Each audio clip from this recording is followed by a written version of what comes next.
Amahoro bavandimwe, nongeye kubasuhuza muri iki gitondo. Nshimira Imana ko yongeye kuduha undi munsi wo kugira ngo dusangire ijambo ry'Imana. Nk'uko rero nyine tumaze igihe tubigenza, turimo turiga ku ruhererekane rw'inyigisho zivuga ku gakiza, tugenda tureba ingingo zigera mu 9 z'agakiza. Uyu munsi rero ubushize twavuze ku ngingo ivuga ku muhamagaro w'ubutumwa bwiza cyangwa se outward call, aho Imana ihamagarira abantu bose kwizera Kristo, nyine binyuze mu butumwa bwiza, binyuze mu kubwirizwa ubutumwa bwiza. Umuntu akabwiriza abantu akabwira ngo nimuze mwizere Kristo, musige ibyaha byanyu, musige imirimo yanyu mwibwiraga ko ari myiza kandi ipfuye, hanyuma muze mwizere Kristo kubw'icyo yakoze, muhabwe ubugingo. Uwo ni umuhamagaro w'abantu bose. Twahereye ku ngingo ivuga ku gutoranya kw'Imana, uburyo mbere y'uko ibihe bitangira Imana yatoranyije intore zayo, abizaho agakiza muri Kristo Yesu. Tugera ku ngingo ya kabiri, twavuze ku buryo Kristo yaje gutanga impongano y'ibyaha by'abo bantu Imana yatoranyije ku musaraba binyuze mu rupfu rwe n'izuka rye. Hanyuma ingingo ya gatatu twavuzeho nyine ni uko guhamagara kw'Imana, noneho ihamagara ba bantu yatoranyije, Kristo akabapfira, noneho bakaba ari bo, ni ukuvuga ngo mu guhamagara k'ubutumwa bwiza hahamagarwa bose, hahamagarwa abantu bose, kuko uwigisha we cyangwa se ubwiriza ntabwo aba azi izo ntore ngo ni izihe. Ariko uyu muhamagaro turi bwigaho uyu munsi noneho ni umuhamagaro w'umutima. Mu gihe umubwirizabutumwa ari kubwiriza, hari umurimo Imana ikora wo guhamagara noneho abantu bayo mu mutima, ba bandi yageneye agakiza. Hari umurimo Imana ikora wo kubagendagendamo, ifata rya jwi rya wa mubwirizabutumwa, rya jambo ikarishyira mu mitima yabo, noneho apana mu matwi gusa. Muri Bibiliya hagaragaramo imihamagaro igera kuri 3 mu bijyanye n'agakiza. Ngira ngo wenda mbanze bivugeho, hanyuma tuze kureba kuri uwo nguwo nshaka ko twigaho uyu munsi. Umuhamagaro wa mbere navuze ni uwo nguwo witwa umuhamagaro w'ubutumwa bwiza, aho Imana ihamagarira abantu kuza kwizera Yesu Kristo, nk'uko Paul yabwiraga abanyatenayi ngo Imana ihamagarira abantu bose aho ariho hose kwihana, kuko yashyizeho umunsi izaciraho urubanza abantu muri Yesu Kristo. Bivuga ngo irahamagarira abantu bose. Iyo Imana iri kubwiriza ubutumwa bwiza, Imana yohereza abantu kubwiriza ubutumwa bwiza, ibabwira guhamagara abantu bose, nimuze. Yesu arimo avuga uburyo Imana yatoranyije abantu bayo muri Matayo 11:28, ahita yongeraho ngo nimuze mwese abarushye n'abaremerewe munsange ndabaruhura. Muze mwese abarushye n'abaremerewe munsange ndabaruhura. Ni ukuvuga ngo ari guhamagara abantu bose, uwumva arushye wese ngo naze. Ni ukuvuga ngo ni umuhamagaro rusange, mwese muze. Ni ukuvuga ngo ntago ari kuvuga ngo abagufi, abarebare, ab'inzobe, ab'ibikara, oya, aravuga ngo muze mwese. Uwo ni umuhamagaro rusange w'abantu bose, aho Imana ihamagarira abantu bose kuza kwizera Kristo. Umuhamagaro wa kabiri ni umuhamagaro nyine navuze wo mu mutima, uwukorwa n'Imana ubwayo, Mwuka Wera mu mutima w'umuntu. Niwo Paul avuga mu Baroma 8:30 ngo abo yamenye kera yabatoranyije gushushanywa n'ishusho y'umwana wayo, ngo abo yatoranyije yarabahamagaye, kandi abo yahamagaye yarabatsindishirije. Ni ukuvuga ngo uyu ni umuhamagaro noneho w'umwihariko ku batoranyijwe. Ni ukuvuga ngo abo yamenye kera yarabahamagaye, abo yahamagaye kandi ngo irabatsindishiriza. Ni ukuvuga ngo ni umuhamagaro uhabwa umuntu uri bunatsindishirizwe akazahabwa ubwiza. Niwo ndibuvugeho rero, niwo ndibwibandeho uyu wa kabiri. Naho wa gatatu ni umuhamagaro nakwita guhamagarirwa umurimo runaka. Tubona nko mu Baroma 1:1, aho Paul avuga ngo Paulo wagizwe intumwa ya Yesu Kristo, ngo wahamagariwe, ngo Paulo umugaragu w'Imana, cyangwa se Paul the servant of God called to be an apostle. Ni ukuvuga ngo Paulo imbata ya Yesu Kristo wahamagariwe kuba intumwa. Urumva ko uwo ni umuhamagaro noneho utandukanye na wa wundi wo guhamagara abantu bose ngo bazakizwe, cyangwa umuhamagaro wo mu mutima Imana ihamagara umuntu kugira ngo akizwe. Ahubwo ni umuhamagaro noneho wo gukora umurimo runaka, nko kuba intumwa nk'uko Imana yari yamuhamagaye kuba intumwa, cyangwa se kuba umubwirizabutumwa n'ibindi n'ibindi. Uwo nguwo ntabwo ndibuvugeho uyu munsi. Nagira ngo rero twibande kuri uyu nguyu wa kabiri witwa guhamagarwa ko mu mutima. Ndagira ngo tuze kureba amagambo y'Imana nk'uko nayashyize ahangaha, ari mu rwandiko Paul yandikiye Abakorinto rwa mbere, igice cya mbere guhera ku murongo 21 kugeza ku 29. Handitse ngo kuko ubwenge bw'Imana bwategetse ko ab'isi badaheshwa kumenya Imana n'ubwenge bw'isi. Imana yishimiye gukirisha aba yizera ubupfu bw'ibibwirizwa. Dore abayuda basaba ibimenyetso, naho abagiriki bo bashaka ubwenge. Ariko twebweho tubabwiriza ibya Kristo wabambwe. Uwo ku bayuda ni ikigusha, ku banyamahanga ni ubupfu. Ariko ku bahamagawe b'abayuda n'abagiriki ni Kristo ari we mbaraga z'Imana, kandi ni ubwenge bwayo. Kuko ubupfu bw'Imana burusha abantu ubwenge, kandi intege nke z'Imana zirusha abantu imbaraga. Muzirikane guhamagarwa kwanyu bene data, yuko ab'ubwenge bw'abantu bahamagawe atari benshi, n'abakomeye bahamagawe atari benshi, n'imfura zahamagawe atari nyinshi. Ahubwo Imana yatoranyije abaswa bo mu isi bikoze isoni abanyabwenge, kandi yatoranyije ibinyantege nke byo mu isi bikoze isoni bikomeye, kandi n'ibyoroheje byo mu isi n'ibihinyurwa n'ibitariho Imana yarabitoranyije ngo ihindure ubusa ibiriho, kugira ngo hatagira umuntu wirata imbere y'Imana. Irindi jambo tureba ni riri muri Yohana igice cya 10 guhera ku murongo wa 1 kugeza ku wa 5. Handitse ngo ni ukuri, uyu ni Kristo arimo avuga, ni ukuri ndababwira yuko uwinjira mu rugo rw'intama atanyuze mu irembo, ahubwo akurira ahandi, uwaba ari umujura n'umunyazi. Ariko unyura mu irembo niwe mwungeri w'intama. Umurinzi w'irembo aramwugururira, kandi intama zumva ijwi rye. Ahamagara intama ze mu mazina yazo, akazahura. Iyo amaze kwahura izi zose, azijya imbere, intama zikamukurikira kuko zizi ijwi rye. Undi ntizamukurikira, ahubwo ziramuhunga kuko zitazi amajwi y'abandi. Ndagira ngo nyine turebe kuri aya magambo gatoya, twumve uyu muhamagaro w'umutima. Ese ni muhamagaro ki? Ese Imana iwugeza ku bantu ite? Nk'uko namaze kubivuga, iyo ubutumwa bwiza bubwirizwa abantu bose, nta kumenya ngo ese baba baratoranyijwe cyangwa ntibatoranyijwe, cyangwa se nyine nta kuvangura. Ntabwo tuvuga ngo turabwiriza ab'inzobe, ab'ibikara, abakire, abakiriya. Ubutumwa bwiza bubwirizwa abantu bose, kuko Yesu we atoranya, cyangwa se intama ze ziri muri abo bantu bose, nyine ziri muri ayo moko yose, ziri muri ayo masura yose. Ariko Paul hano avuga ngo Imana ngo kuko yasanze abantu badashobora kuyimenyesha ubwenge bwabo, ubwenge bwa muntu busanzwe ntibubasha gushyikira Imana, ntibubasha kuyimenya. Ni ukuvuga ngo ubwenge bw'Imana, cyangwa se ubwenge bwo kumenya Imana, ni ubwenge buri supernatural, cyangwa se butandukanye n'ubwenge bw'abantu.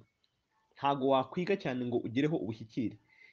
Ngo Imana rero yishimiye gukoresha noneho iyindi metode, cyangwa se ubundi buryo bwo kwimenyekanisha ku bantu idakoresheje ubwenge bw'abantu. Ntabwo ari ibintu umuntu ajya mu ishuri ngo yige avuge ngo noneho ndayimenye, ahubwo yashimye gukoresha indi nzira. Nihe rero?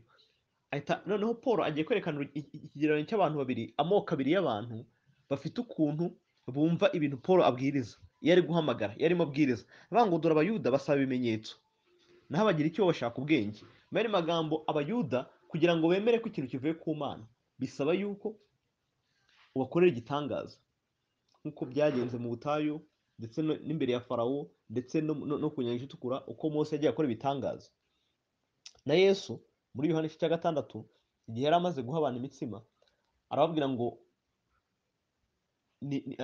ngo mukorere ibyo kurya bitazashira, ibyo data azabaha. Barangije bati turakora iki? Ati nimwizere uwo yatumye. Barangije bati urakora ikimenyetso ki kugira ngo twizere? Urakora ikimenyetso ki kugira ngo twizere? Mu by'ukuri ikimenyetso yagikoze bwa mbere cyo kugabura abantu 5,000 imigati 5 n'amafi 2, ariko barashaka ikindi kimenyetso, barashaka ikindi gitangaza akoze ngo kivuye mu ijuru. Ubundi abafarisayo bakaza akamubwira ngo urakora ikimenyetso ki? Kora ikimenyetso kugira ngo twizere. Ni ukuvuga ngo buri gihe babaga bashaka ko akora igitangaza. Ni ukuvuga ngo abayahudi bamenyereye kwemezwa n'ibitangaza. Ni ukuvuga ngo igihe utakoze ibitangaza, ibyo uvuga ntabwo wapfa kubyemera.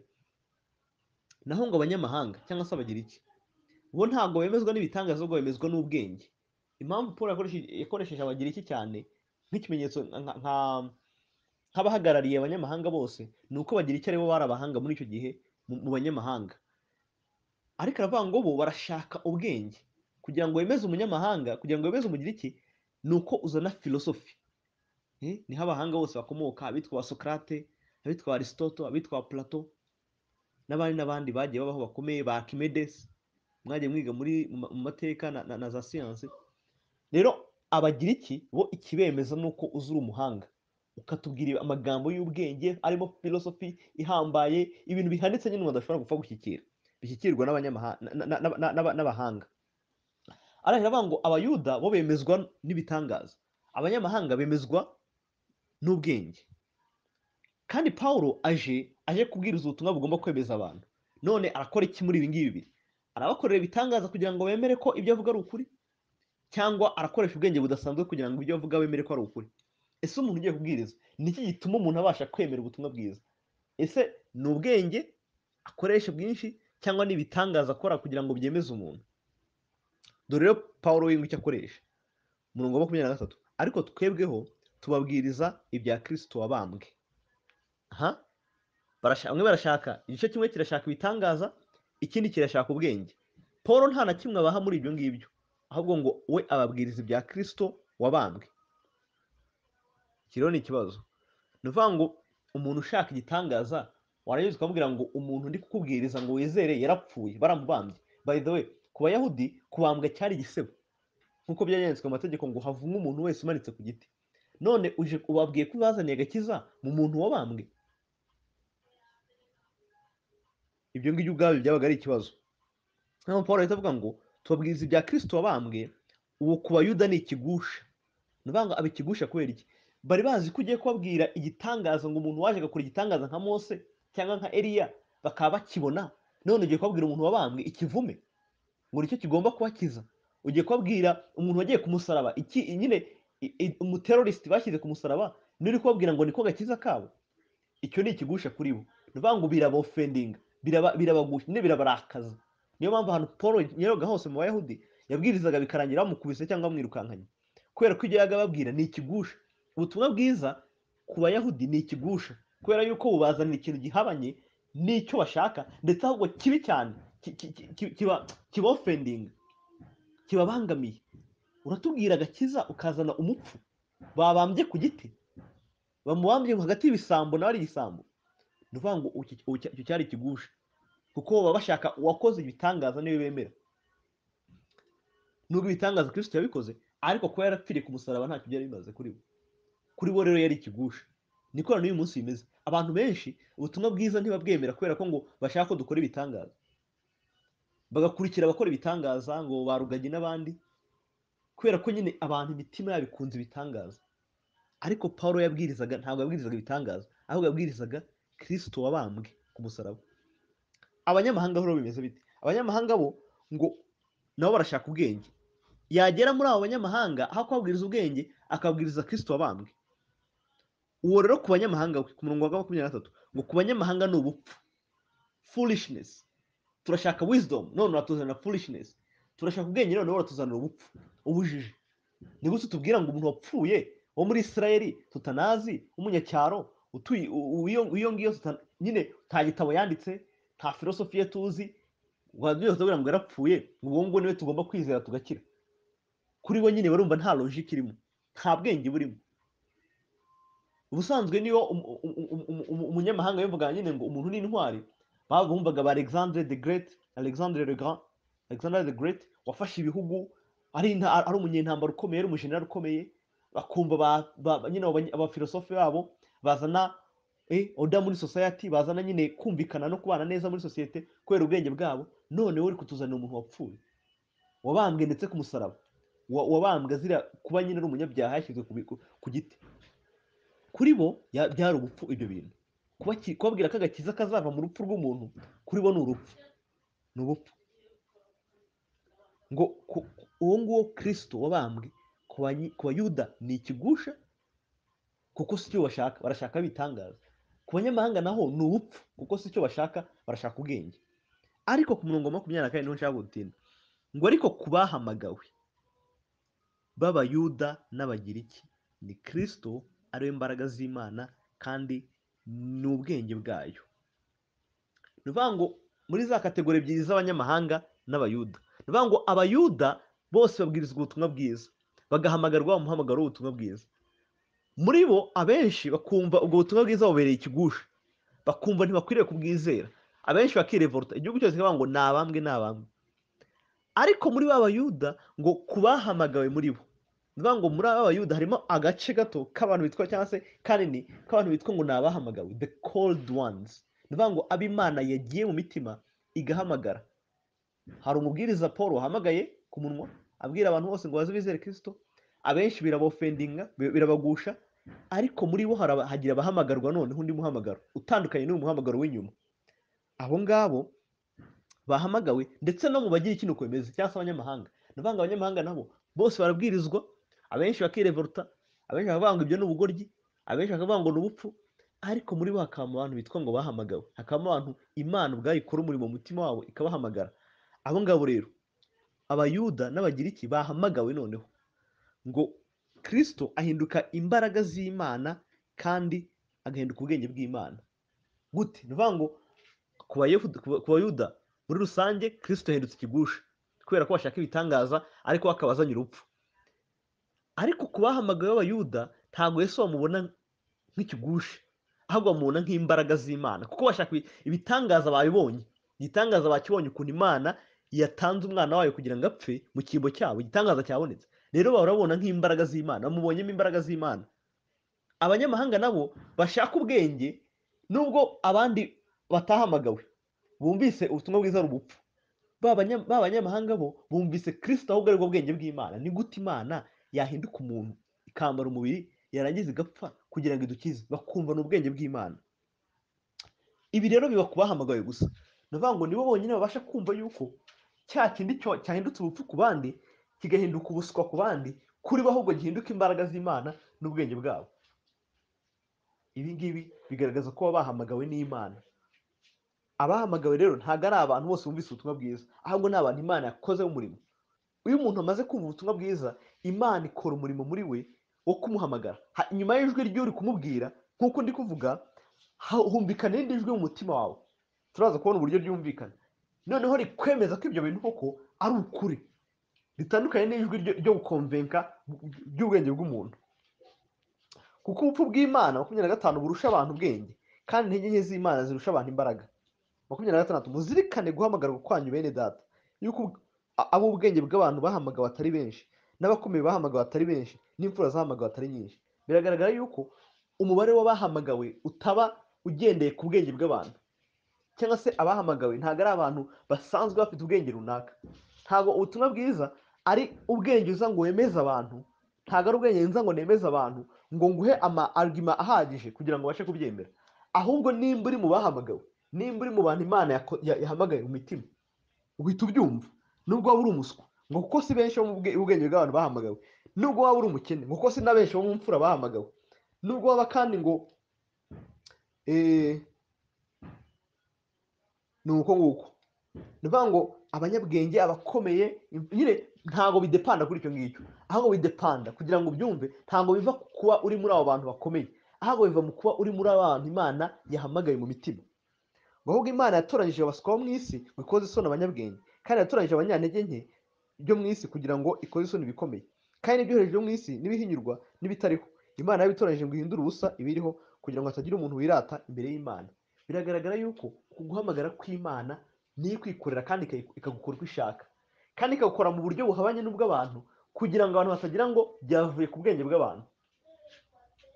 Ntago kugira ngo umuntu yizere ubutumwa bwiza, bisubiremo, biva mu bwenge bw'uwamubwirije cyangwa se mu bwenge bwe ubwe.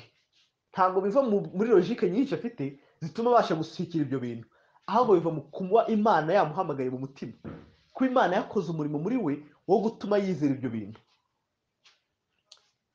Ndagira ngo turebe amagambo ya Kristo hano mu butumwa bwiza bwa Yohana igice cya 10 guhera ku murongo wa 1 kugeza ku 5, ari kuvuga iby'uku guhamagara, ukuntu butandukanye no guhamagarwa kuri rusange ko hanze. Igice cya mbere, igice cya 10 guhera ku murongo wa 1 avuga ngo ni ukuri ndababwira yuko, muri Yohana, ni ukuri ndababwira yuko uwinjira mu rugo rw'intama atanyuze mu irembo, ahubwo akurira ahandi, uwaba ari umujura n'umunyazi. Ariko unyura mu irembo niwe mwungeri w'intama. Umurinzi w'irembo aramwugururira, kandi intama zumva ijwi rye. Ahamagara intama ze mu mazina yazo akazahura. Iyo amaze kwahura ize zose zijya imbere, intama zikamukurikira, kuko zizi ijwi rye.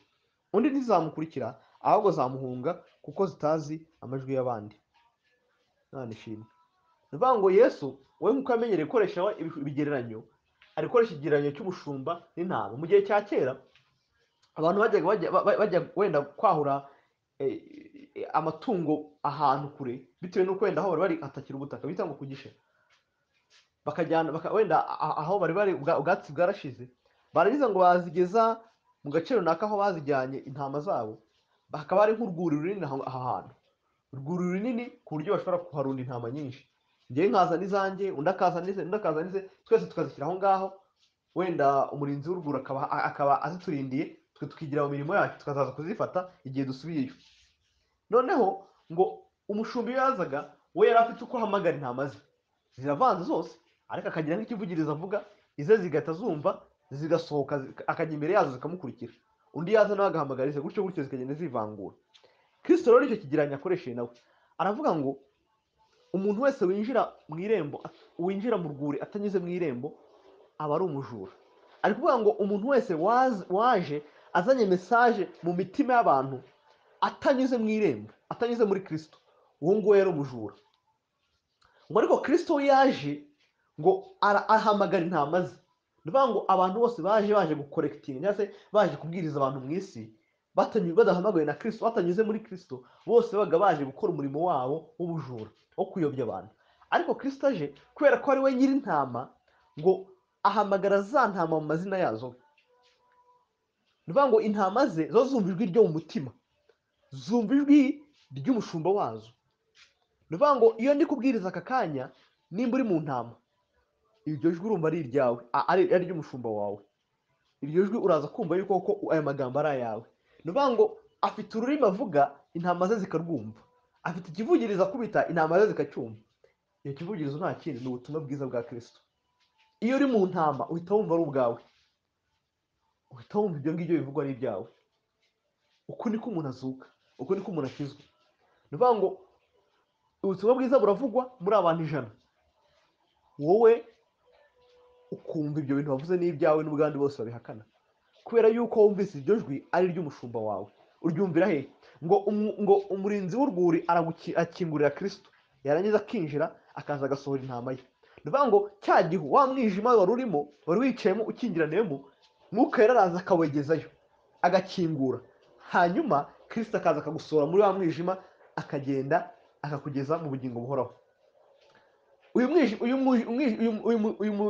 mwungeri rero ataraza ngo ahamagare, nawe uba uri mu ntama ngo wumve iryo jwi ari irye, nta gishobora gukorwa. Wakurikira abandi ukavuga ngo nanjye ndakijijwe, ukavuga ngo narizeye, ukagenda, ariko ukiri mu mwijima. Ariko iyo uri mu ntama, ngo umwungeri arakingura, anako umurinzi w'urwuri ari we Mwuka Wera ukingure wa mwijima wari urimo, hanyuma ngo nyiri intama ari we Kristo akaza akayifata, akajya kuyahura. Ariko kugufata wowe, akagukura muri rwa rupfu rurimo, akagukura muri wa mwijima rurimo, akagukura muri bya byaha rurimo, akaguha gukiranuka kwe, akaguha k'umwana w'Imana. Rero ndagira ngo dutekereze kuri ibi bintu uko birakomeye. Ntago uku guhamagarwa kandi, nk'uko navuze ku ngingo ya 3, ntago ari amayerekwa runaka, cyangwa se ngo uzaryama wumve ngo Imana iraguhamagaye nka kuriya yahamagaraga Samweli. Oya, ntago ari uko nguko. Nta nubwo uzabirota. Oya, Imana yagennye uburyo bigenda.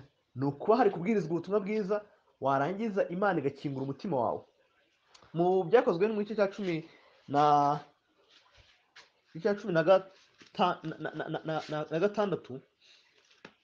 tubonamo inkuru ya Pawulo ngo ari ahantu ageze muri Filipi, ngo abasanga abadamu ngo bicaye bari kuganira, ngo barimo basenga. Arangije ngo barabegera, batangira kubabwiriza. Batangiye kubabwiriza, ngo muri bo umudamu wari urimo witwa Lidiya. Ibyakozwe muri 16 guhera ku murongo wa 14, ngo muri abo ngabo nyine bari bumva harimo umugore witwa Lidiya, uturuka mu mujyi witwa Tuwatira, wacuruzaga nyine imyenda y'ubudodo. Ngo uwo nguwo yari umuntu usenga Imana. Ngo Imana ikingura umutima we kugira ngo yite ku byo Pawulo yavugaga. Ni ukuvuga ngo Pawulo ari kubwiriza abantu, harimo abadamu benshi bicaye aho ngaho bari kumva, ariko muri abo ngabo uwo mudamu Imana ikingura umutima we kugira ngo yumve ibyo Pawulo yavugaga, yite kuri ayo magambo. Ni uko nguko Imana, iryo jwi cyangwa se uko guhamagarwa ko umutima kugenda, ntago ari irindi jwi runaka wumva, ahubwo Imana ikingura umutima wawe, ukumva ibyo bintu n'ibyawe koko, ukumva urabyizeye, ukumva bihindutse ubuzima muri wowe. Uko niko guhamagarwa kwa Mwuka Wera, uko niko guhamagarwa ko umutima. Ubutumwa bwiza burabwirizwa nk'uko bisanzwe, ukabwirwa uburyo uri umunyabyaha, ukabwirwa uburyo udafite ubushobozi bwo kwikiza, ko imirimo yawe ubwayo ari imfabusa imbere y'Imana, warangiza ukabwirwa uburyo Kristo yitangiye ibyaha byawe, yamanitswe ku giti kugira ngo wowe utazamanikwa, utazashyirwa mu muriro, uko yagiye mu rupfu kugira ngo wowe utazanyuramo, ndetse n'uburyo n'umwizera urahabwa gukiranuka kwe, ndetse ukababarirwa ibyaha byawe. Wabyumva ukumva ni ibyawe, Imana igakingura umutima wawe ukabyakira. Abenshi barabirwanya bati ati ibyo bintu se bahora batubwira, abandi batariko ibintu by'Imana njye numva bitanasobanutse, buri wese avuga ibye. Abandi batariko njyewe ndumva ibya Bibiliya ari abazungu babizanye. Abandi batariko twebwe batubwiye yuko tugomba kumvira amategeko kugira ngo tuzabashe kubona ubwami bw'Imana. Abandi batanyamara ariko tijuru twe tugomba kuriharanira mpaka turigezemo. Abandi batariko n'abayisilamu nabo nta kibazo kuko nabo bakora imirimo myiza. Nyine buri wese agashaka impamvu yo kugumya kwikingirana muri uwo mwijima. Ariko kubahamagaye bo baravuga ati ayo magambo n'ayanjye rwose, ni njye munyabyaha, ni njyewe Kristo yapfiriye, ni njyewe wizeye ibyo Kristo yakoze, ndamwiringiye kubera ko nta bundi buryo mfite bwo gukiramo, nta mirimo mfite myiza yo kwerekana imbere y'Imana, nta gukiranuka kundi mfite, ahubwo niringiye iby'umusaraba wa Kristo wakoze. Ubu ngubu Imana ikabikinguye umutima we, ikamuha kwizera ibyo bintu, ikamuha kwakira ubwo butumwa, ikamuha kwizera, akumva ayo majwi naye koko, akumva iryo jwi rivuze niwe ryabwiraga. Nuko nko bigenda.